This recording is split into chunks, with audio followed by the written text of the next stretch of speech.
जय हिंद, वंदे मातरम। स्वागत है आप सभी का फ्री एग्जाम यूट्यूब चैनल पर। दोस्तों, अगर आप RSCIT का एग्जाम देने वाले हैं तो आज का प्रैक्टिस सेट आपके लिए अति महत्वपूर्ण साबित होगा, जिसमें हमने केवल उन्हीं प्रश्नों को शामिल किया है जिस प्रकार के प्रश्न आपके एग्जाम में पूछे जाएंगे।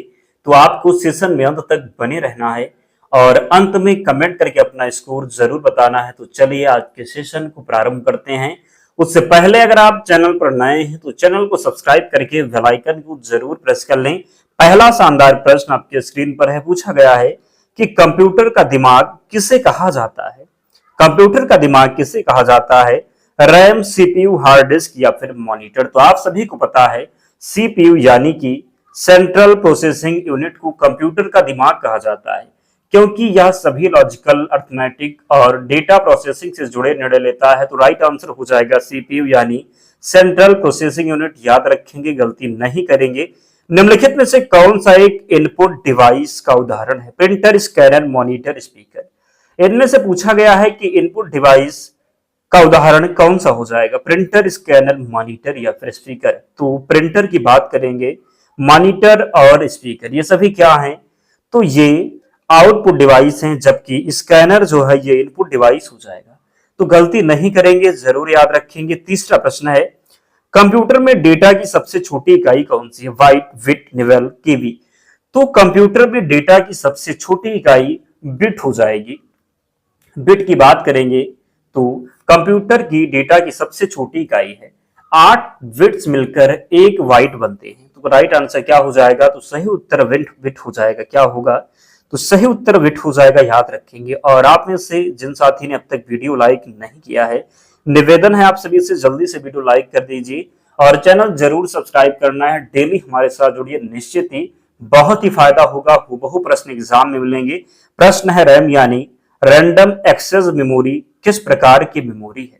अस्थाई, अस्थाई, सेकेंडरी या फिर बैकअप। तो आपको पता होना चाहिए रैम यानी रैंडम एक्सेस मेमोरी एक अस्थाई मेमोरी है। क्या है? तो रैंडम एक्सेस मेमोरी एक अस्थाई मेमोरी है। जब तक कंप्यूटर चालू रहता है, डेटा इसमें रहता है, बिजली बंद होते ही इसका डेटा मिट जाता है। तो राइट आंसर क्या हो जाएगा? रैम। ये क्या है? तो अस्थाई है। रोम की बात करेंगे, रीड ओनली मेमोरी, ये अस्थाई हो जाएगा। ROM का पूर्ण रूप क्या है? Read only memory, random only memory, rapid operating memory, read one memory. तो ROM का जो पूरा नाम है, फुल फॉर्म है, ये क्या होता है? तो रीड ओनली मेमोरी होता है। क्या होता है? तो रीड ओनली मेमोरी होता है। ROM का पूरा नाम रीड ओनली मेमोरी होगा। इसमें कंप्यूटर को स्टार्ट करने वाले जरूरी प्रोग्राम अस्थायी रूप से स्टोर रहते हैं। तो ये अस्थायी है, जबकि रैम जो है ये अस्थायी मेमोरी है। अगला है, डेजी व्हील किस प्रकार का प्रिंटर है? Laser printer, inkjet printer, impact printer, thermal printer. तो बात जब करेंगे कि डेजी व्हील किस प्रकार का प्रिंटर है, डेजी व्हील की बात करेंगे तो राइट आंसर हो जाएगा इंपैक्ट प्रिंटर है। क्या है? तो डेजी व्हील इंपैक्ट प्रिंटर है। याद रखेंगे, गलती नहीं करेंगे। सातवां प्रश्न है, 1 GB यानी गीगाबाइट में कितने मेगाबाइट होते हैं? 1 GB में कितने मेगाबाइट होते हैं? यानी 1 GB में कितने MB होंगे? आसान है, सही उत्तर हो जाएगा 1024 MB। कितना? तो 1024। आप लोगों को अगर इसकी PDF चाहिए तो टेलीग्राम चैनल का लिंक डिस्क्रिप्शन बॉक्स में है, या फिर आप टेलीग्राम पर जाएंगे और सर्च करेंगे फ्री एग्जाम जोन, आपको चैनल मिल जाएगा, ज्वाइन हो जाना, वहां पर आपको सारी PDF मिल जाएगी। अगला प्रश्न है, क्या पूछा गया है कि निम्नलिखित में से कौन सा आउटपुट डिवाइस है? पिछले प्रश्न में पूछा गया था इनपुट कौन सा, इनमें से आउटपुट पूछा गया है। आउटपुट डिवाइस नहीं है पूछा गया है। क्या है? तो कौन सा है जो आउटपुट डिवाइस नहीं है? तो ट्रैक बॉल की बात करेंगे, ये आउटपुट डिवाइस नहीं है, बाकी सभी आउटपुट डिवाइस है। विंडोज 10 में सर्च बॉक्स या कॉर्टिना का मुख्य उपयोग क्या है? क्या हो जाएगा? फाइल और एप्स खोजने के लिए, कंप्यूटर बंद करने के लिए, नया यूजर अकाउंट बनाने के लिए, पासवर्ड बदलने के लिए। तो राइट आंसर इसका हो जाएगा फाइल और एप्स खोजने के लिए। विंडोज 10 में सर्च बॉक्स क्या है? तो फाइल और एप्स खोजने के लिए। जरूर याद रखेंगे, गलती नहीं करेंगे। यूजर द्वारा डिलीट की गई फाइलें अस्थायी रूप से कहां स्टोर होती हैं? Control panel, task bar, recycle bin, document folder. User द्वारा डिलीट की गई फाइलें अस्थायी रूप से कहां स्टोर होती हैं? कहां होती हैं? तो रिसाइकिल बिन में। कहां पर? तो यूजर द्वारा डिलीट की गई फाइलें अस्थायी रूप से कहां स्टोर होती हैं? रिसाइकिल बिन इसका सही उत्तर होगा, याद रखेंगे। अगला है विंडोज 10 में स्क्रीनशॉट लेने के लिए किस टूल का उपयोग किया जाता है? Paint, snipping tool, wordpad, sticky notes. तो बताइए राइट आंसर क्या हो जाएगा? सही उत्तर होगा स्पिनिंग, क्या तो स्निपिंग टूल इसका सही उत्तर होगा। कंट्रोल पैनल का मुख्य कार्य क्या है? कंट्रोल पैनल का मुख्य कार्य आपसे पूछा गया है, तो कंट्रोल पैनल का जो मुख्य कार्य हो जाएगा इंटरनेट चलाना, सिस्टम सेटिंग्स को मैनेज करना, मल्टीमीडिया फाइल चलाना, वर्ड प्रोसेसिंग करना। तो कंट्रोल पैनल का जो मुख्य कार्य होगा, ये कंट्रोल पैनल का मुख्य कार्य हो जाएगा सिस्टम सेटिंग को मैनेज करना। कंट्रोल पैनल का उपयोग हार्डवेयर सेटिंग्स बदलने, नए सॉफ्टवेयर इंस्टॉल अनइंस्टॉल करने और यूजर अकाउंट्स को मैनेज करने के लिए किया जाता है। तो राइट आंसर हो जाएगा सिस्टम सेटिंग्स को मैनेज करना। ऑपरेटिंग सिस्टम का मुख्य कार्य क्या है? हार्डवेयर और यूजर के बीच इंटरफेस प्रदान करना, मेमोरी और फाइलों का प्रबंधन करना, सिस्टम रिसोर्सेज को मैनेज करना, उपरोक्त सभी। ऑपरेटिंग सिस्टम का मुख्य कार्य क्या है? ऑपरेटिंग सिस्टम की बात करेंगे तो राइट आंसर हो जाएगा उपरोक्त सभी। हार्डवेयर और यूजर के बीच इंटरफेस प्रदान करना, मेमोरी और फाइलों का प्रबंधन करना, सिस्टम और रिसोर्सेज को मैनेज करना। राइट आंसर हो जाएगा उपरोक्त सभी। एमएस वर्ड में डिफॉल्ट रूप से फाइल का एक्सटेंशन क्या होता है? एमएस वर्ड में डिफॉल्ट रूप से फाइल का एक्सटेंशन क्या होगा? क्या होगा तो याद रखेंगे डॉक्स इसका राइट आंसर हो जाएगा। अगला है किसी सेलेक्ट किए गए टेक्स्ट को कॉपी करने की शॉर्टकट कुंजी क्या है? Control plus X, control plus C, control plus B या फिर कंट्रोल प्लस जेड। तो किसी सेलेक्ट किए गए टेक्स्ट को कॉपी करने की शॉर्टकट कुंजी क्या है?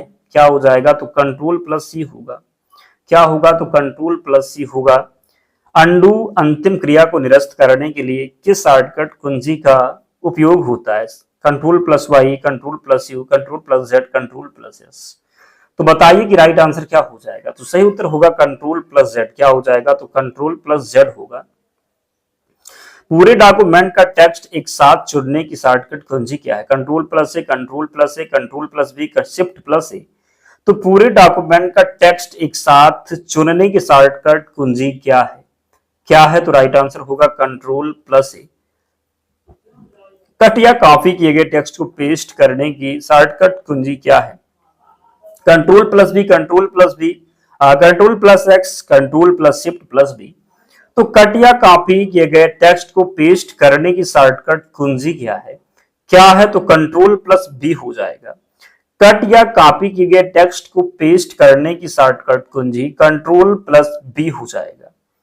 स्पेलिंग और ग्रामर जांचने के लिए किस फंक्शन का उपयोग होता है? स्पेलिंग और ग्रामर जांचने के लिए किस फंक्शन की का उपयोग होता है? F5, F7, F2, F12। Spelling और ग्रामर जांचने के लिए किस फंक्शन की का उपयोग होता है?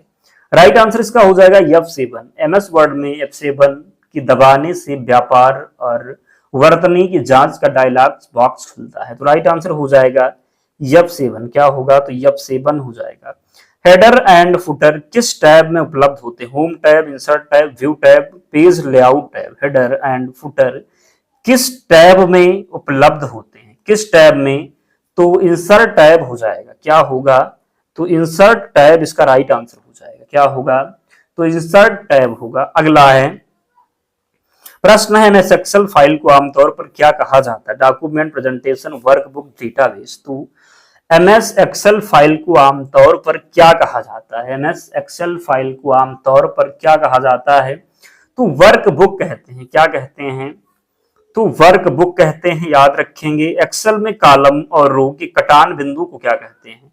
Cell, box, square, grid. तो एक्सेल में कॉलम और रो की कटान बिंदु को क्या कहते हैं? क्या कहते हैं? तो सेल कहेंगे। क्या? तो सही उत्तर सेल हो जाएगा। क्या होगा? तो सेल हो जाएगा। राइट आंसर जरूर याद रखेंगे। एक्सेल में कोई भी फार्मूला हमेशा किस चिन्ह से शुरू होता है? Plus, equal, at the rate, has. तो एक्सेल में कोई भी फार्मूला हमेशा किस चिन्ह से शुरू होता है? तो ये बराबर से शुरू होगा। किससे? तो बराबर राइट आंसर होगा। एक्सेल में चुनी गई रेंज की संख्याओं का योग निकालने का सही फंक्शन कौन सा है? क्या हो जाएगा? तो सम होगा। अगला है A1 से लेकर A10 तक सेल्स रेंज को दर्शाने का सही तरीका क्या है? A1 से लेकर A10 तक की सेल्स रेंज को दर्शाने का जो सही तरीका हो जाएगा ये क्या होगा, तो A1 से कितना होगा, तो याद रखेंगे वे ऑप्शन जो आपका दिया हुआ है क्या, तो सही उत्तर हो जाएगा A1 से A10, A1 रेशियो A10 हो जाएगा सही उत्तर। अगला है, किस सेल में पहले से लिखे डेटा को एडिट मोड में लाने के लिए कौन सी कुंजी दबाते हैं? किसी सेल में डेटा से पहले लिखे डेटा को एडिट मोड में लाने के लिए कौन सी कुंजी दबाते हैं? F1, F2, F4, F, तो बताइए राइट आंसर क्या हो जाएगा? सही उत्तर F2 हो जाएगा। क्या होगा, तो सही उत्तर F2 हो जाएगा। MS पावर पॉइंट में नई स्लाइड जोड़ने की शॉर्टकट कुंजी क्या है? MS पावर पॉइंट में नई स्लाइड जोड़ने की शॉर्टकट कुंजी की बात करेंगे तो ये Ctrl+M होगा। क्या, तो Ctrl+M। पावर पॉइंट प्रेजेंटेशन का फाइल एक्सटेंशन क्या होता है? पावर पॉइंट प्रेजेंटेशन का फाइल एक्सटेंशन क्या होता है? क्या होगा, तो .pptx हो जाएगा। .pptx इसका राइट आंसर होगा। शुरू से स्लाइड शो चालू करने के लिए कौन सी की दबाते हैं? F1, F5, F7, Shift+5। तो शुरू से स्लाइड शो चालू करने के लिए कौन सी की दबाते हैं? तो F5 दबाते हैं। क्या दबाते हैं, तो F5 इसका राइट आंसर होगा। चल रहे स्लाइड शो को बीच में ही बंद यानी रोकने के लिए किस कुंजी का प्रयोग किया जाता है? Inter space bar ESC tab. तो चल रहे स्लाइड शो को बीच में ही बंद यानी रोकने के लिए किस कुंजी का प्रयोग किया जाता है? किस कुंजी का प्रयोग करेंगे? तो ESS एस्केप कह सकते हैं। अगला है, www का सही पूर्ण रूप क्या है? World wide web, world whole web, wide world web, wade world wide. तो www का सही जो फुल फॉर्म यानी पूर्ण रूप हो जाएगा ये वर्ल्ड वाइड वेब होगा। क्या होगा, तो वर्ल्ड वाइड वेब हो जाएगा। www का पूरा नाम वर्ल्ड वाइड वेब है जो इंटरनेट पर मौजूद सभी वेबसाइटों और वेब पेजों का एक वैश्विक नेटवर्क है। तो गलती नहीं करेंगे, याद रखेंगे।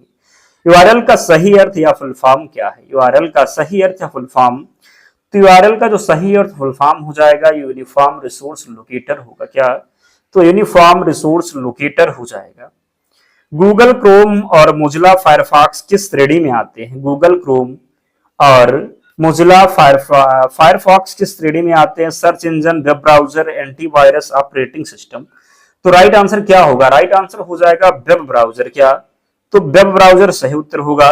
गूगल और याहू किसके उदाहरण हैं? Web browser, search engine, social networking, web server. तो गूगल और याहू किसके उदाहरण हैं? गूगल और याहू जो है ये सर्च इंजन के उदाहरण है। किसके हैं? तो ये सर्च इंजन का उदाहरण हो जाएगा। ईमेल में CC का अर्थ क्या है? ईमेल में CC का क्या अर्थ है? तो ईमेल में CC का जो अर्थ हो जाएगा ये कार्बन कॉपी होगा। क्या होगा, तो राइट आंसर कार्बन कॉपी हो जाएगा। गलती नहीं करेंगे, याद रखेंगे। दोस्तों ये पहला प्रैक्टिस सेट, कल की वीडियो में हम 36 नंबर प्रश्न देखने वाले हैं। टोटल आपके एग्जाम से पहले हम 5 प्रैक्टिस सेट करवा देंगे, इससे बाहर प्रश्न नहीं जाएगा। तो 35 प्रश्नों में कमेंट करके बताइए कि आपका स्कोर क्या रहा, कितने प्रश्न आपसे सही हो पाए, कमेंट करके बताएं। और आगे से जो प्रश्न कल की वीडियो में हम कंप्लीट करने वाले हैं, PDF के लिए टेलीग्राम चैनल से जुड़ जाना, लिंक डिस्क्रिप्शन बॉक्स में है, या फिर आप टेलीग्राम पर जाएंगे, सर्च करेंगे फ्री एग्जाम जोन चैनल मिल जाएगा, ज्वाइन हो जाना, वहां पर आपको सारी PDF मिल जाएगी। तो मिलते हैं नेक्स्ट वीडियो में, तब तक पढ़ते रहिए, ध्यान रखिए अपना, स्वस्थ और सुरक्षित रहिए। जय हिंद।